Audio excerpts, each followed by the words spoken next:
વલસાડના ભિલાડમાં ગેસ રિફિલિંગનું મોટું કૌભાંડ ઝડપાયું છે. એલપીજી ગેસના ટેન્કરોમાંથી બારોબાર ગેરકાયદેસર ગેસ સિલિન્ડરના રિફિલિંગનું ચાલતું હતું કૌભાંડ.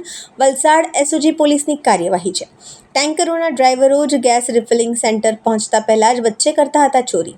એસઓજી પોલીસે ટેન્કર અને અન્ય મુદ્દામાલ કર્યો કબજે.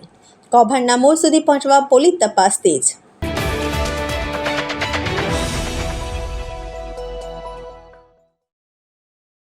વાંચન સંસ્કૃતિને જીવંત રાખવા અને પુસ્તકો પ્રત્યે લોકજાગૃતિ લાવવાના ઉમદા હેતુથી શરૂ થયેલ પુસ્તક પરબ વલસાડ દ્વારા તેના સફળતાપૂર્વક 4 વર્ષ પૂર્ણ કરવામાં આવ્યા છે.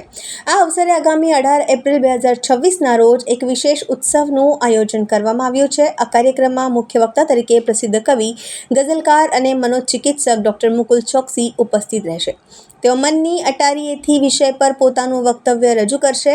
આ વક્તવ્યમાં આજના સમયની માનસિક સમસ્યાઓ અને સાહિત્ય તથા પુસ્તકોના માધ્યમથી તેનું નિવારણ કેવી રીતે લાવી શકાય તે અંગે માર્ગદર્શન આપશે.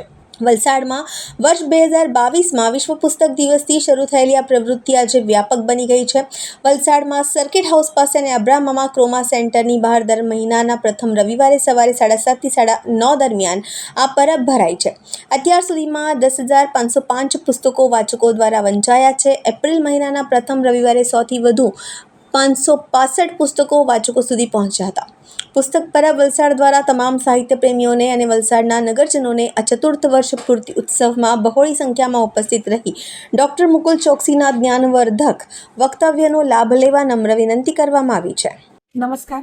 પુસ્તક પરબ વલસાડનો 18મી એપ્રિલ 2026 શનિવારના રોજ સાંજે 6 વાગ્યે ચતુર્થ વર્ષ પૂર્તિ ઉત્સવ કાર્યક્રમ આયોજિત થયો છે. આ કાર્યક્રમમાં વિશેષ ઉપસ્થિતિ રહેશે ડૉક્ટર મુકુલ ચોકસી, જેઓ પ્રસિદ્ધ કવિ, ગઝલકાર, લેખક, મનોચિકિત્સક અને સેક્સોલોજિસ્ટ છે.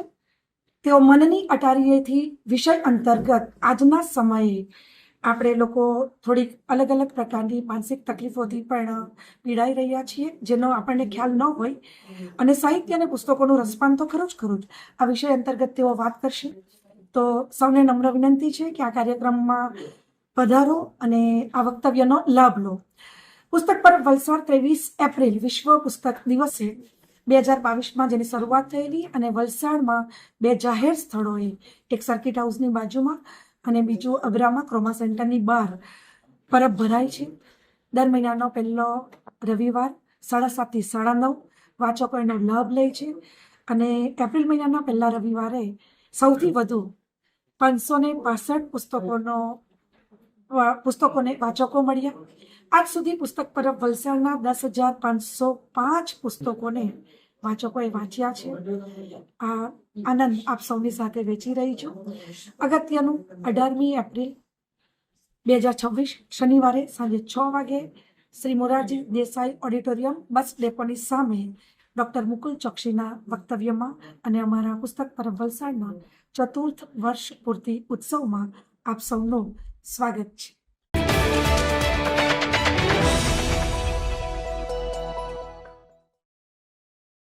દમણ અને દાદરા નગર હવેલીમાં સીબીઆઈની રેડ. આરટીઓ વિભાગમાં એક ઉચ્ચ અધિકારીને ત્યાં રેડ કરવામાં આવી છે. આરટીઓ વિભાગમાં ચાલતી હતી આ મામલે સીબીઆઈની કાર્યવાહી.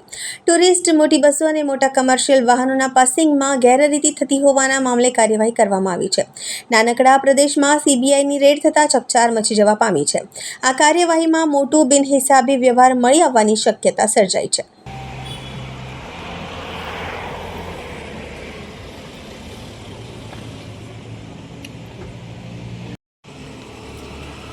माफी चाहता हूँ, कोई बात नहीं। हाँ भाई उधर आदमी अभी कितना है, बात करो सर। गेट बंद है तो कैसे गया?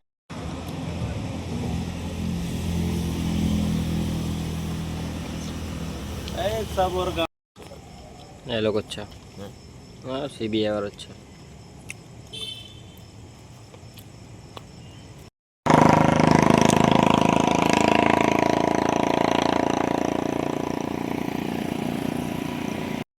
मैं तो 500 में आया हूँ. सूरत से 3200 गोरखपुर का है. अभी हो गया होगा 98 में 500 में आया.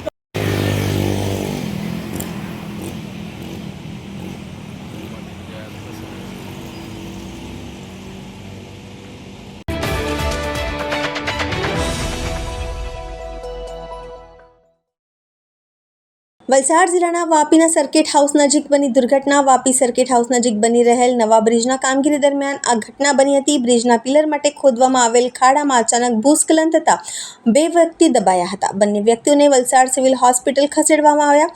ઘટનાના પગલે દોડધામ મચી જવા પામી હતી. છેલ્લા ઘણા સમયથી બ્રિજની ધીમી કામગીરીને લઈ વાપીના લોકોમાં રોષ જોવા મળી રહ્યો છે.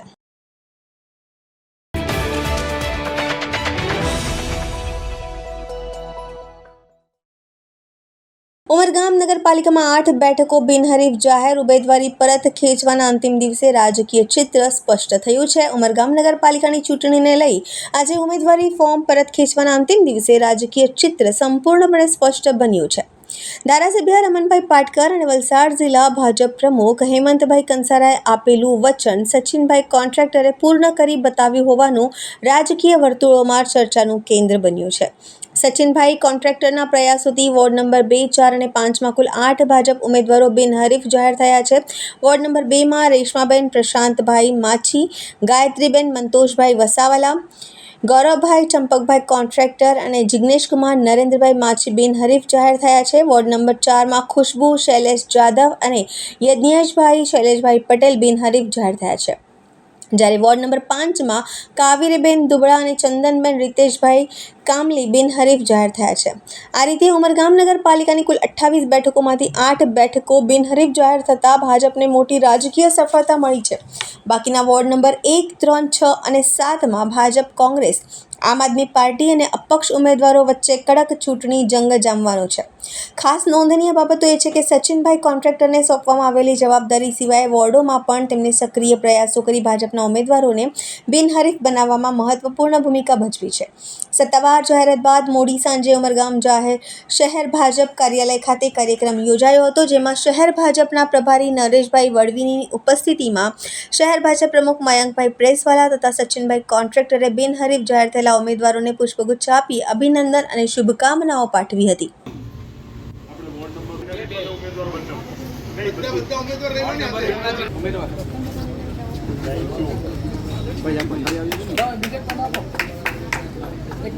આપું નથી ખવડાવતો તમારા માટે. લો પ્રભારી શ્રી. ના ના બસ તે ખાઈ લીધું હવે.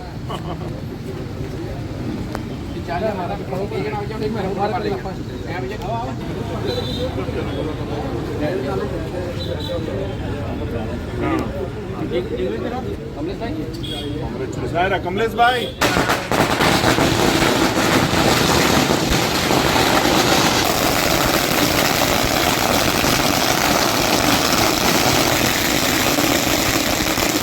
આજરોજ ઉમરગામ નગરપાલિકામાં જે 28માંથી 8 સભ્ય બિનહરીફ થયા છે એ બદલ હું એ પણ 8 સભ્ય બિનહરીફ થયા છે એમને ખૂબ ખૂબ એક પ્રભારી તરીકે અભિનંદન આપું છું. એમાં અહીંના જે લોકલ આગેવાનો છે સચિનભાઈ અને અહીંના આગેવાનોએ જે ખૂબ જ મહેનત કરી અને એમના શિરે એ બળ જાય છે, કારણ કે એમને ખૂબ જ ફોર્મ ભર્યા પછી પણ મહેનત કરી અને ઉમરગામમાં જે વિકાસ થયો છે, જે આપણા મોદી સાહેબના રાજમાં કહેવાય તો ખોટું નથી, કારણ કે જે વિકાસ પંથે જઈ રહ્યો છે એ જોઈને જ લોકોએ આજે બિનહરીફ સીટ આપી છે, એવું કહું તો ખોટું નથી.